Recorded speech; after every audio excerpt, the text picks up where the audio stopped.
Kottayam മുണ്ടക്കയത്ത് 1.40 kilo കഞ്ചാവുമായി യുവാവ് പിടിയിൽ. കൊമ്പുകുത്തി സ്വദേശി ഹരികൃഷ്ണനെയാണ് കാഞ്ഞിരപ്പള്ളി എക്സൈസ് അറസ്റ്റ് ചെയ്തത്. ഒഡീഷയിൽ നിന്നും ട്രെയിൻ മാർഗമാണ് പ്രതി കോട്ടയത്ത് കഞ്ചാവ് എത്തിച്ചതെന്നും എക്സൈസ് പറഞ്ഞു.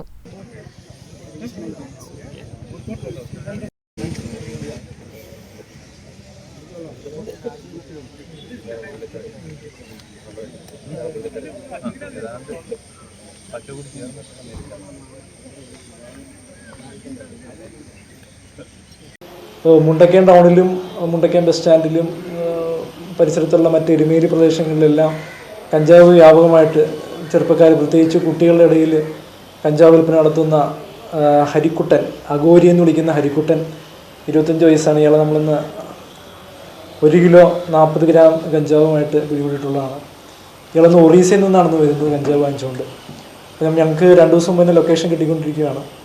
അപ്പം ഞാനും എൻ്റെ പാർട്ടി നിൽക്കുന്ന എല്ലാവരും തന്നെ ഇതിൽ ഫുൾ എഫേർട്ട് എടുത്തിരിക്കുകയായിരുന്നു 2 ദിവസമായിട്ട്. അപ്പം ഇന്ന് രാവിലെ ഞങ്ങൾ ഇയാളെ പിടികൂടുന്നത്. വളരെ 1 മാസത്തോളം ഞങ്ങൾ ഇതിനുവേണ്ടി വളരെയധികം പ്രയത്നിച്ചു.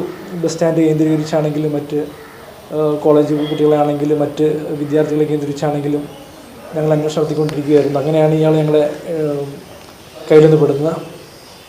ഇയാളുടെ കൂടുതൽ ഇതിനെപ്പറ്റിയുള്ള സോഴ്സ് എവിടുന്നോ മറ്റും അന്വേഷിച്ചുകൊണ്ടിരിക്കുകയാണ്. അതിൻ്റെ പിന്നിൽ ഇതുപോലെ കണക്ട് ചെയ്ത് വേറെ സോഴ്സുകളുണ്ടോ ഇല്ലയോ എന്നൊക്കെ ഞങ്ങൾ അന്വേഷിച്ചുകൊണ്ടിരിക്കുകയാണ്.